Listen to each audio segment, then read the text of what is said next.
3 kilong patatas. Ikaw naman, dagdagan mo na yan ng 2. Ikaw naman, malulugi ko sa iyo eh. Ako ikaw, malulugi. Naku, maniwala ako. Ikaw talaga, Mary, oh. Utang pa yan. Sa katapusan ba ang bayad yan? Bayad ka? Naku, ang bait mo talaga, Mr. Hobbs. Siguraduhin mo lang sa katapusan ng bayad, ha? Asahan mo.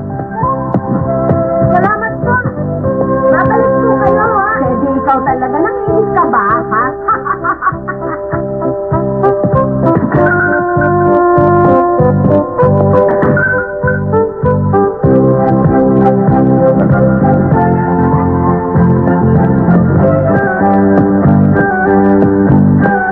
Pwede, ano ba yung binabasa mo? Tungkol sa mga dugong bugaw sa Inglaterra.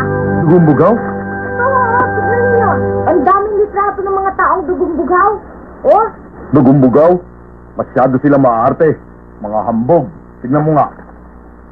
Napakayayabang umasta. At minamatan nila ang mga katulad natin. Ayoko sa kanila. Nakakainis! Sir Hobbs, talaga bang ayaw niyo sa mga taong dugong bugaw? Hindi sa ayaw ko sa kanila. Nasusuklam ako sa kanila! Ewan ko ba kung bakit parang importante sila. Ang yayabang pa at sobra akong mag-aasta. Pero balang araw, yung mga hari at prinsipe niyan, lagot sila, makikita nila, babagsak sila. Mr. Hobbs, marami ba kayong kilalang mga taong may dugong bugaw? Ano? Di isa wala akong kilala. Ganon, ba't nagagalit kayo?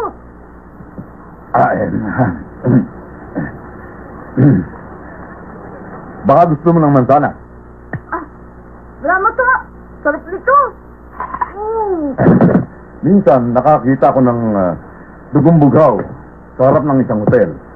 Alam mo ba, inis na inis ako habang tinitignan ko siya. Nakakainis, napakayabang. Inis mo kayo? Oo, makita mo lang maiinis ka sa mga arte nila. Pagkayayabang, maalala ko lang galit na ako. Hindi ko kasi maintindihan, Mr. Hobbs. Bakit to? Salbahe ba mga dugong bugaw? Hindi lang sila salbahe.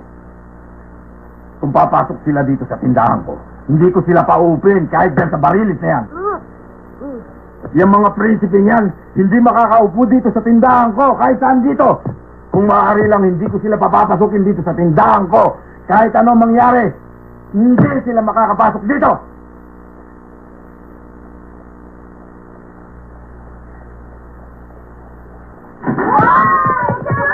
Naku, may dumating na makukulit.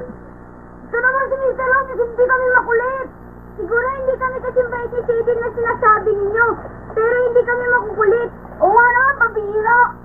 Kaysa naman ikumpara ko kayo kay Sadie, hindi naman kayo katulad niya. Ano? Ano kayo ngayon? Sadie, sarap niya na, no? Hindi naman, no? Oh, kaya lang, may kagat na eh. Gusto mo kahit may kagat na? Salamat, Sadie. Balik talaga ni Sadie. Anong sabi mo? Yan talagang balak mo, no? Ginaya mo si Sadie, soli mo yan. Talabay, ikaw lang.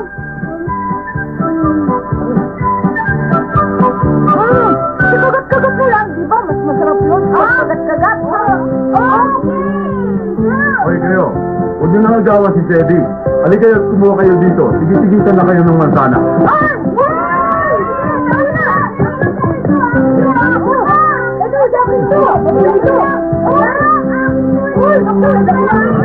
Danan! Hindi kayo mauulit.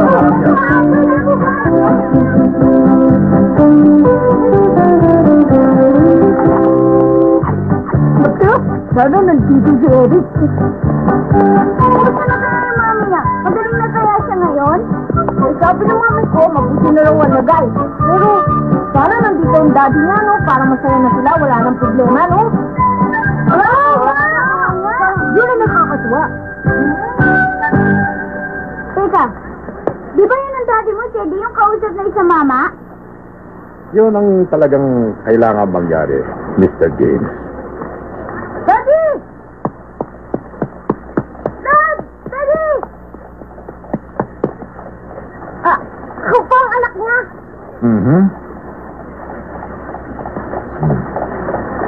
Cedric, pinakikilala ko sa iyo si Mr. William Habersham. Habersham, ang anak ng Cedric. Siya pala si Master Cedric. Kumusta po kayo? Ako po si Cedric Errol. Ako si William Havisham. Ikinagagala ko kayong makilala. Katabaho po kayo ng daddy ko, Oo, Sedi. Meron nga pala kami mahalagang pag-uusapan. Ceddy, ayos na kami. Teka, hintayin niyo ako. Sandali lang. Ikinagagala ko po kayong makilala, Mr. Havisham. Ganon din ako. Kinagagala kita makilala. Alis na po kami. Sige na. Ote na kayo. Hey! Huwag na yan! Hoy! Dali na! Paano na, James? Doon sa bandaro ng coffee shop.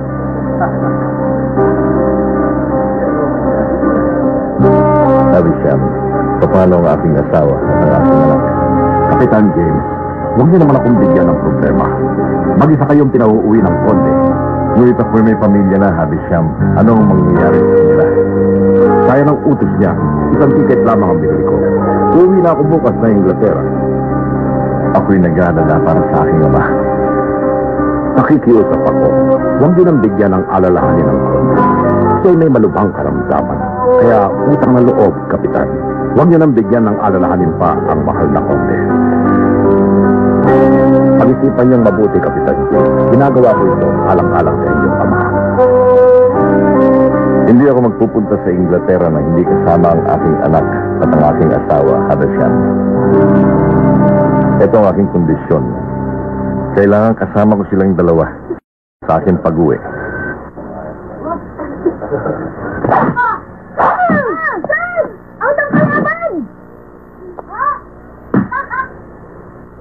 Napagutusan po lamang ako ng inyong ama. At ang biling sa akin ay kayo lamang mag-isa ang uuwi. Kaya huwag nyo nang bigyan ng alalahanin pa ang inyong ama. Na ito ang ticket na ipinabili sa akin ng inyong ama. Bukas po uuwi na ako sa Inglaterra.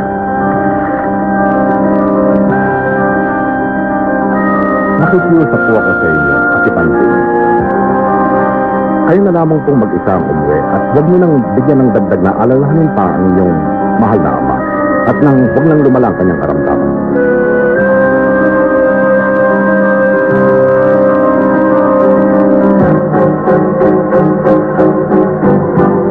Alamat Nathan Bihira.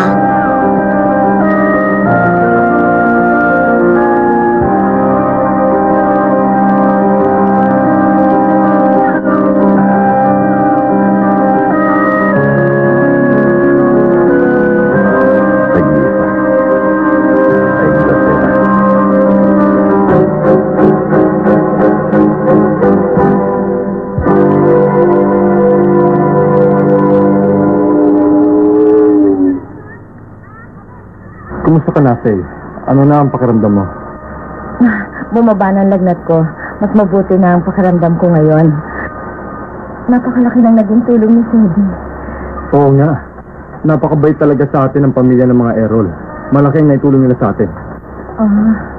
At dahil doon, dapat ay magpagaling ka na kaagad. Hamo. At ngayon nakakita na ako ng trabaho dito. Ako nang bahala sa inyo ni Eric. Itataguy ko kayo mag-ina. Ceddy, pwede na pala ako maglaro bukas. Uy, talaga, Eric? Yun ang sabi ni Daddy. Hindi na raw ako kailangan magtrabaho. Uy, gandang balita niya. Uy,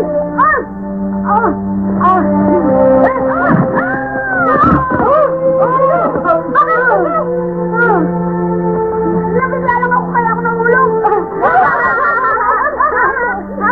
Ceddy, salamat ha. Basta ko, Eric. Okay lang. Okay.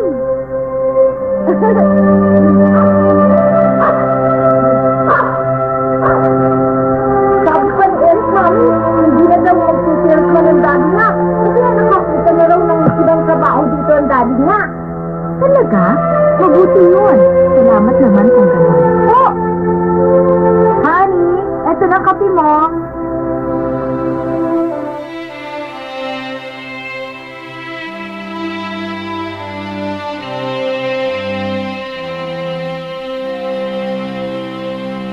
HD encode by Carlolo 16.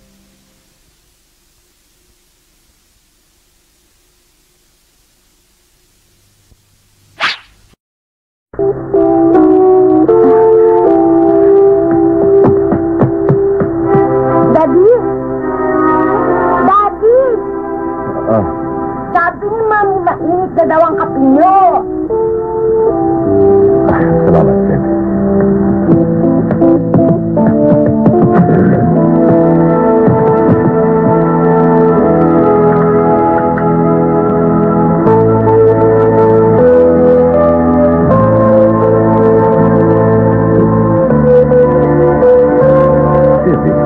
Anong tinitingnan mo? Kayo po, Daddy. Ha? Bakit? Marami ba ang mukha ko kaya mo ko tinitingnan, Sedi?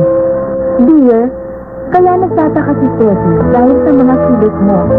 May problema ka ba? May gumugulo ba sa isip mo kaya ka nagkakasama?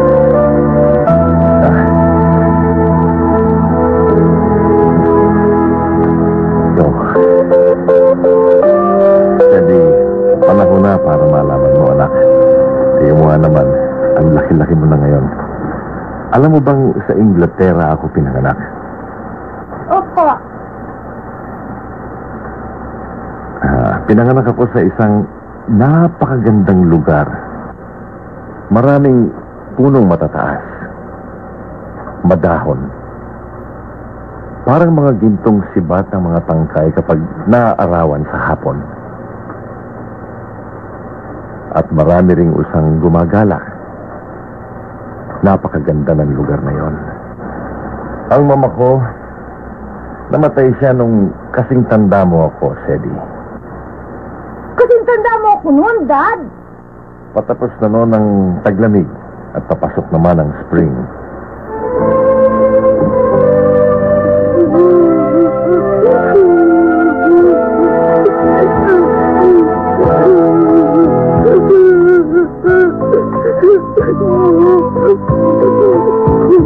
Mama! Mama!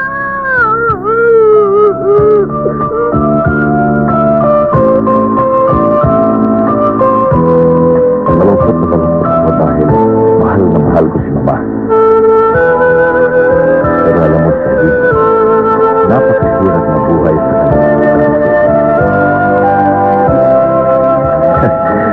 Mabuti na lamang at hindi ako nag-iisa noon, Sedi. Napakarami kong kaibigan. Pinasaya nila ako matapos mamatay si Mama. Ikaw, masaya ka sa piling ng mga kaibigan mo, hindi ba? Pero nagka-away din kami kung minsan. Madalas nga kami mag-away eh. Pero mahal ko naman sila. Mabuti naman, Sedi, at nagmamahalang kayo magkakaibigan. Pero alam mo, ganyan din ako noon.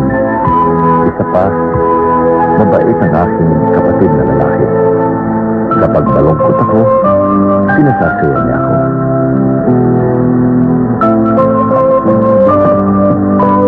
Noong isang buwan na namatay ang kapatid ko, dinamdam ni Papa ang nangyari. Ako'y pinauwi ng aking papa sa Inglaterra. Papa niyo? Oo, Sedi, ang aking ama, ang lolo mo. Gusto niyang umuwi na ako sa Inglaterra. May lolo pa ako, Daddy? Nabigla ka ba, Sedi? Siya'y nakatira sa malayong lugar. Nasa Inglaterra siya? At may sakit ka siya, Dad? Oo, kaya nga ako nag-aalala, Sedi. Eh di dapat pala puntahan mo siya. Pero hindi ganun kadali yun, anak. Di malungkot siya ngayon. Yun nga ang gusto niya, anak. Nadalawin ko siya sapagkat siya'y nag-iisa na. Di puntahan mo na, Dad. Pag-isipan natin, Sedi. Sigurado ko gusto niya dalawin niya siya. Dahil siyempre may sakit. Di ba, Mami? Nung may sakit ang Mami ni Eric, dinadalaw natin siya. Kaya gagaling din si Lolo pag dinalaw mo siya. Daddy! Di ba, Daddy? Puntahan mo na siya ngayon.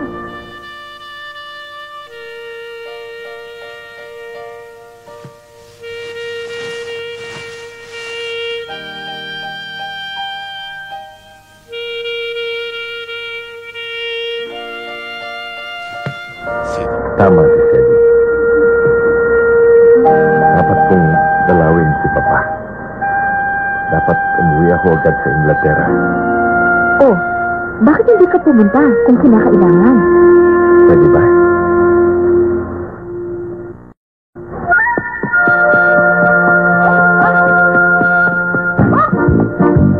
Yan ang salo!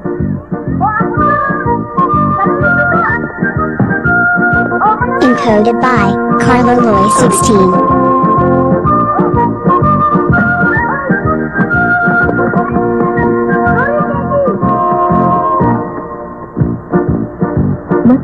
siguro kung mag-isa kang lumakad. Hindi ba? Hindi maaari, Alex. Ang gusto ko, tayong tatlo ang lalakad. Di ba yun ang kagustuhan ng papa mo kung mag-isa ka lang na umuwi? Isa ka lang? Ay, desisyon na ako.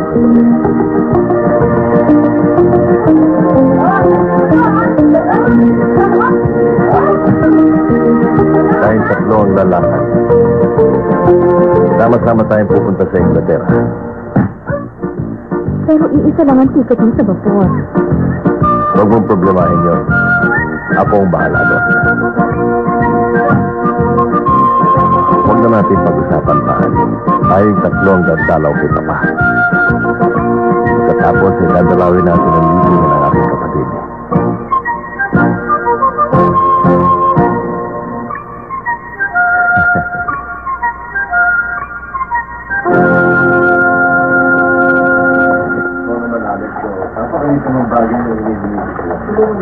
Ay, hindi.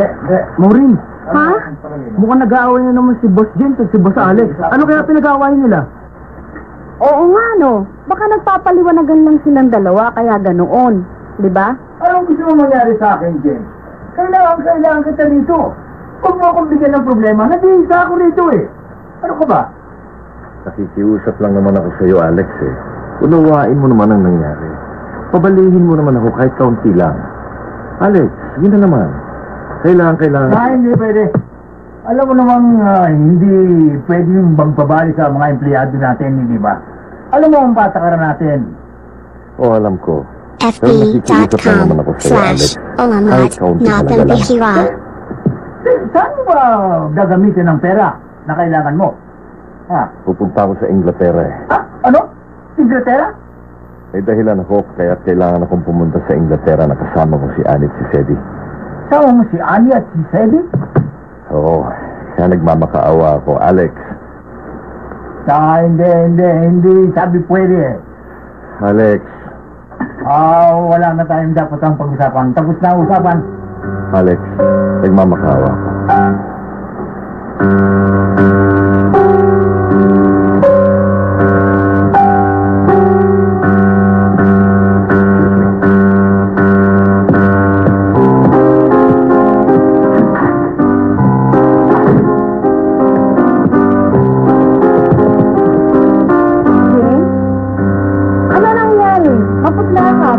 May nangyari ba sa inyo ni Boss? Wala. Alam kong ipinanganak sa Inglaterra ang daddy niya, pero hindi ko alam na buhay pa ang lola ni Sedi. Akalain mo, may lolo ka pa pala. Talaga bang hindi mo pa nakikita ang lolo mo, Sedi? Sigurado mo? Oo, talaga hindi pa. Ano kaya yung klaseng tao? Mabait kaya siya, ha? Sedi? Sigurado ako, mabait ang lolo mo. Oh? Yung lolo ko laging galit sa akin. Hindi naman siya mabait. Hindi mo siyang galit sa tao. Bakit? Hindi naman kapares ng lolo mo ang lolo ni Sedi, hindi ba? Ganun ba? Dahil iba ang lolo ni Sedi. Malay naman natin kung mabait nga talaga yun. Basta. Mabait ang lolo ni Sedi, Roy. Mabait. Diba, Sedi?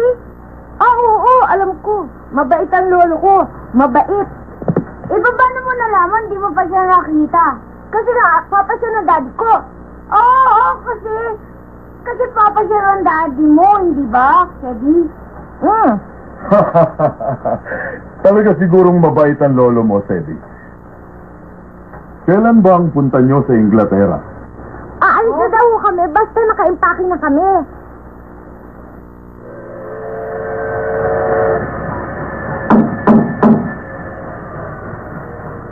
Tuloy, bukas yan. Tinatawag niyo ako? Kunin mo yung envelope sa mesa. Buksan mo.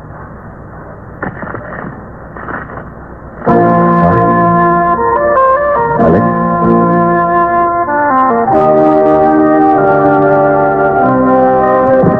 Hindi ko pwedeng subayin ang isang kumpanya. Pero ako, mapagbibigyan kita. Pero ako, pwede kitang tuutan. naman ay huwag naman sumama ang loob sa atin. Maraming salamat.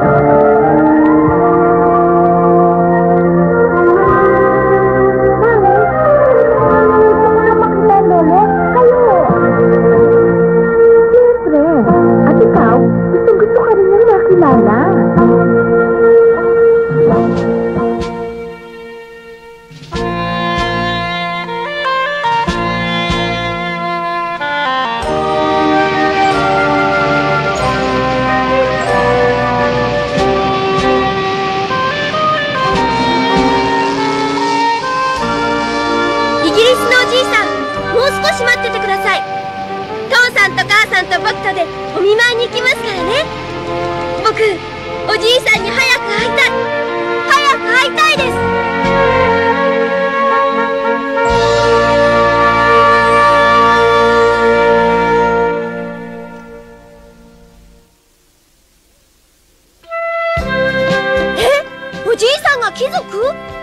ホッブスさんは貴族って悪い人だって言ってた。あれ？それじゃあ父さんも貴族なの？次回紹興酒セリ、おじいさんは悪い人？きっと見てね。